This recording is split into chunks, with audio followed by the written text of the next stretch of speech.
అందరికీ నమస్కారం అండి. ఆంధ్రప్రదేశ్ రాష్ట్ర ప్రభుత్వ ఉద్యోగులకు 1/7/2018 నుంచి 31/10/2023 వరకు గల పెండింగ్ బిల్లుల లిస్ట్. సో మొత్తం వీటికి సంబంధించి 94 నెలల బకాయిలు అయితే పెండింగ్లో ఉన్నాయండి. సో ఈ వీడియోలో వీటన్నిటి గురించి పూర్తి వివరాలు అయితే తెలుసుకుందాం. సో ముందుగా ఇవన్నీ కూడా చెల్లింపులు అయితే ఎప్పుడు జరుపుతారు, ఉద్యోగులకు పెండింగ్ బకాయిల రూపంలో 3 నుంచి 4 లక్షల వరకు అందేటటువంటి అవకాశం అయితే ఉంది. సో ఈ పెండింగ్ బిల్లులన్నీ కూడా క్లియర్ చేయాలి. సో ముందుగా ఈ బకాయిలన్నీ జమ అవ్వాలని భావిస్తున్న వారందరూ కూడా వీడియోను ఒక లైక్ చేసి మీ తోటి ఉద్యోగ మిత్రులకు వీడియోని అయితే షేర్ చేయండి. పెండింగ్లో ఉన్నటువంటి డిఏ ఏరియాస్కి సంబంధించి ముఖ్యంగా సిపిఎస్ ఎంప్లాయీస్కి సంబంధించి ఇంపార్టెంట్ అప్డేట్ అయితే రావడం జరిగింది.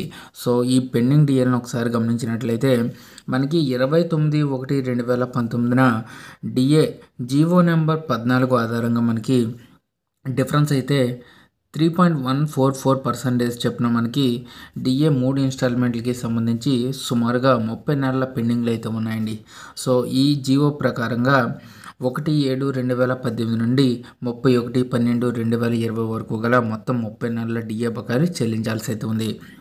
ఇక పిఆర్సీ 2018కి సంబంధించి డిఏ జీవో నెంబర్ 51ని గమనించినట్లయితే ఇది 2021 జూలైలో రావడం జరిగిందండి.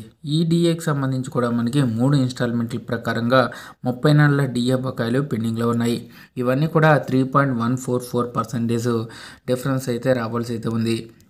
ఇకపోతే pending DA arrears in ZPPF, GPF, CPS ఎంప్లాయీస్కి సంబంధించి జీవో నెంబర్ 66 1/5/2023 డిఏ ప్రకారంగా మనకి ఇక్కడ రావాల్సిన బకాయిలు అయితే సుమారుగా 18 నెలలు అయితే పెండింగ్లో ఉన్నాయండి. దీనికి సంబంధించి కూడా 3 ఇన్స్టాల్మెంట్ల డిఏ పెండింగ్లో ఉంది. ఈ పెండింగ్ డిఫరెన్స్ అమౌంట్ అయితే 2.73% అయితే ఇవ్వాల్సి అయితే ఉంది. ఇక అలాగే జీవో నెంబర్ 113 ప్రకారంగా ఈ జీవో రిలీజ్ డేట్ వచ్చేసి మనకి 21/10/2023 రిలీజ్ అవ్వడం జరిగిందండి.